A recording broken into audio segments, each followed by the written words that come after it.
السلام علیکم تمام ناظرین کو خوش آمدید۔ میں ہوں محمد عرفان برکاتی اور آپ دیکھ رہے ہیں چینل پاور آف عاشق رسول۔ آج کی ہماری اس ویڈیو کا ٹاپک ہے یوم عاشورہ کی فضیلت۔ اسلامی نئے سال کا پہلا مہینہ محرم الحرام شروع ہو چکا ہے اور یہ مہینہ اپنے آپ میں بڑی ہی فضیلتوں اور برکتوں والا ہے۔ احادیث شریف میں اس کی بہت ساری فضیلتیں آئی ہیں اور خاص طور پہ اس مہینے میں جو دن ہے یوم عاشورہ کا، جسے 10ویں محرم کہتے ہیں، اس دن کی بڑی فضیلتیں حدیث میں آئی ہیں۔ تو آج کی اس ویڈیو میں ہم انشاءاللہ تعالیٰ کچھ فضیلتیں احادیث کی روشنی میں آپ کے سامنے پیش کریں گے۔ تو آئیے ویڈیو کو شروع کرتے ہیں۔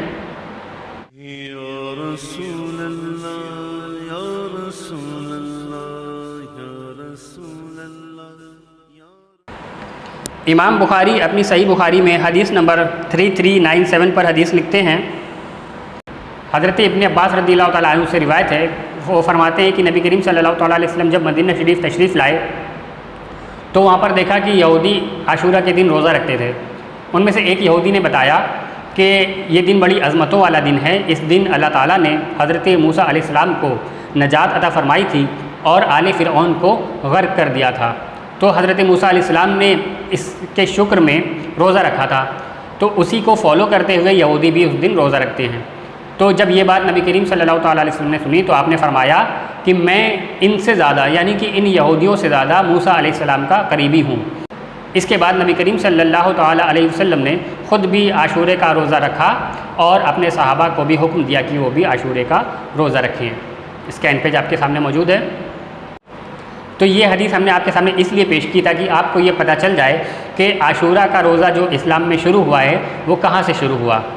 تو نبی کریم صلی اللہ تعالیٰ علیہ وسلم نے اس طریقے سے دیکھا کہ یہودی روزہ رکھتے ہیں موسیٰ علیہ السلام کی خوشی میں کہ اس دن اللہ تعالیٰ نے ان کو نجات عطا فرمائی تھی، تو نبی کریم صلی اللہ تعالیٰ علیہ وسلم نے بھی اپنے صحابہ کو حکم دیا کہ وہ بھی عاشورے کا روزہ رکھا کریں۔ تو اس طریقے سے عاشورے کے روزے کی شروعات اسلام میں ہوئی تھی۔ لیکن آپ نے دیکھا ہوگا کہ ہمارے یہاں جو طریقہ ہے وہ یہ ہے کہ صرف 10ویں محرم کا نہیں بلکہ 9 اور 10 یا 10 اور 11 کا روزہ رکھا جاتا ہے۔ تو یہ کیوں ہوا اور یہ کیوں رکھا جاتا ہے، آئیے اس بارے میں بھی حدیث پیش کرتے ہیں، ملاحظہ ہو۔ امام ابو داؤد اپنی سنن میں حدیث نمبر 2445 پر حدیث لکھتے ہیں۔ حضرت ابن عباس رضی اللہ تعالیٰ عنہ سے روایت ہے کہ نبی کریم صلی اللہ تعالیٰ علیہ وسلم نے جب صحابہ کو عاشورے کا روزہ رکھنے کا حکم دیا تو صحابہ نے پوچھا کہ یا رسول اللہ صلی اللہ علیہ وسلم، اس دن کی تعظیم تو یہودی کرتے ہیں، یعنی کہ صحابہ یہ کہنا چاہ رہے تھے کہ یا رسول اللہ صلی اللہ علیہ وسلم، اگر ہم بھی صرف اسی دن کا ایک روزہ رکھیں گے تو یہ کہیں ہماری یہودیوں کے ساتھ مشابہت تو نہیں ہو جائے گی، ان سے ہماری سملرٹی نہیں ہو جائے گی۔ تو یہ اپنا اشکال صحابہ نے نبی کریم صلی اللہ علیہ وسلم کے سامنے رکھا۔ تو نبی کریم صلی اللہ تعالیٰ علیہ وسلم نے فرمایا کہ انشاءاللہ تعالیٰ اگلے سال اگر میں رہا تو میں 9ویں محرم کا بھی روزہ رکھوں گا۔ اسکین پیج آپ کے سامنے موجود ہے۔ تو نبی کریم صلی اللہ تعالیٰ علیہ وسلم نے یہودیوں سے اپنی سملرٹی نہ ہونے کے لیے، اپنے عمل کو یہودیوں کے عمل سے الگ کرنے کے لیے صحابہ کو یہ حکم دے دیا تھا، صحابہ کو یہ اجازت دی تھی اور یہ بتا دیا تھا کہ اگر انشاءاللہ تعالیٰ میں اگلے سال رہا تو میں 9ویں محرم کا بھی روزہ رکھوں گا۔ لیکن کیونکہ نبی کریم صلی اللہ تعالیٰ علیہ وسلم اگلی محرم تک ظاہری حیات میں نہیں رہے، آپ پردہ فرما گئے، آپ کا وصال ہو گیا، لیکن آپ نے صحابہ کو یہ بتا دیا تھا کہ اگر میں اگلے سال رہوں گا تو میں 9ویں محرم کا بھی روزہ رکھوں گا، اور یہ اس وجہ سے تھا کہ ہمارا عمل جو ہے وہ یہودیوں کے مشابہ نہ ہو، ان سے سملر نہ ہو بلکہ ان سے کچھ الگ ہو جائے۔ تو اس کے بعد سے صحابہ نے 9ویں محرم کا بھی روزہ رکھنا شروع کر دیا۔ تو اب کیونکہ یہ جو 9ویں محرم کا روزہ ہے یہ یہودیوں کے عمل سے الگ کرنے کے لیے تھا کہ ہمارا عمل ان کے عمل سے کچھ الگ ہو جائے، اس لیے اگر کوئی شخص 9ویں محرم کو روزہ نہ رکھ سکے تو پھر وہ جب 10ویں محرم کا روزہ رکھے تو اس کے بعد وہ 11ویں محرم کا روزہ بھی رکھ لے تاکہ اس کا عمل جو ہے وہ یہودیوں کے عمل سے الگ ہو جائے۔ تو آئیے اب اس مہینے کی فضیلت کو بھی حدیث کی روشنی میں سنتے ہیں۔ امام مسلم اپنی صحیح مسلم میں حدیث نمبر 2644 پر حدیث لکھتے ہیں۔ حضرت ابو ہریرہ رضی اللہ تعالیٰ عنہ سے روایت ہے کہ نبی کریم صلی اللہ علیہ وسلم نے فرمایا، رمضان کے بعد سب روزوں میں سب سے افضل محرم کے روزے ہیں اور فرض نمازوں کے بعد سب سے افضل نماز تہجد ہے۔ اسکین پیج آپ کے سامنے موجود ہے۔ اسی روایت کو امام نسائی نے بھی اپنی سنن نسائی میں حدیث نمبر 1614 پر نقل کیا ہے۔ اس کے علاوہ محرم الحرام کا مہینہ توبہ قبول ہونے کے لیے بھی بہت زیادہ فضیلت کا مہینہ ہے۔ آئیے اس بارے میں بھی حدیث سنتے ہیں۔ امام ترمذی اپنی سنن میں حدیث نمبر 741 پر حدیث لکھتے ہیں، حضرت علی رضی اللہ عنہ کہتے ہیں کہ ایک شخص نے ان سے پوچھا، ماہ رمضان کے بعد کس مہینے میں روزے رکھنے کا آپ مجھے حکم دیتے ہیں؟ تو انہوں نے اس شخص سے کہا، میں نے اس سلسلے میں سوائے ایک شخص کے کسی کو بھی رسول اللہ صلی اللہ علیہ وسلم سے سوال کرتے نہیں دیکھا۔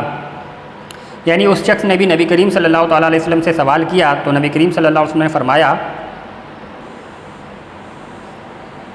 اگر ماہ رمضان کے بعد تمہیں روزہ رکھنا ہی ہے تو محرم کا روزہ رکھو، وہ اللہ کا مہینہ ہے، اس میں ایک دن ایسا ہے جس میں اللہ نے کچھ لوگوں کی توبہ قبول فرمائی ہے اور اس دن وہ دوسری قوم کی بھی توبہ قبول فرمائے گا۔ اسکین پیج آپ کے سامنے موجود ہے۔ یعنی کہ نبی کریم صلی اللہ تعالیٰ علیہ وسلم فرما رہے ہیں کہ رمضان کے بعد اگر کسی مہینے کی فضیلت ہے روزہ رکھنے کے تعلق سے، اگر کوئی شخص یہ چاہے کہ میں کثرت سے روزہ رکھوں رمضان کے بعد، تو سب سے افضل مہینہ رمضان کے بعد جو ہے روزہ رکھنے کے لیے وہ محرم الحرام کا مہینہ ہے۔ اور پھر اس میں یہ بھی بیان فرمایا کہ اللہ تعالیٰ نے اس مہینے کے ایک خاص دن یا یوم عاشورہ کے دن ایک قوم کی توبہ قبول فرمائی ہے، اور پھر یہ بھی فرمایا کہ اس دن اللہ تعالیٰ دوسری بھی قوم کی یعنی کہ ہماری بھی توبہ قبول فرمائے گا۔ اگر ہم اس دن اللہ تعالیٰ سے سچی توبہ کریں، اپنے گناہوں کی معافی مانگیں، تو یقیناً اللہ تعالیٰ ہماری توبہ کو قبول فرمائے گا۔ مزید آگے چلتے ہیں۔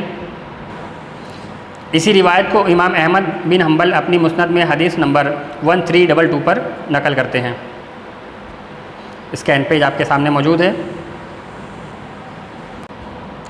امام مسلم اپنی صحیح مسلم میں حدیث نمبر 2635 پر حدیث لکھتے ہیں، حضرت ابو قتادہ رضی اللہ تعالیٰ عنہ سے روایت ہے کہ نبی کریم صلی اللہ تعالیٰ علیہ وسلم سے عاشورہ کے روزے کے متعلق پوچھا گیا تو آپ صلی اللہ علیہ وسلم نے فرمایا کہ یہ پچھلے ایک سال کے گناہوں کا کفارہ ہے۔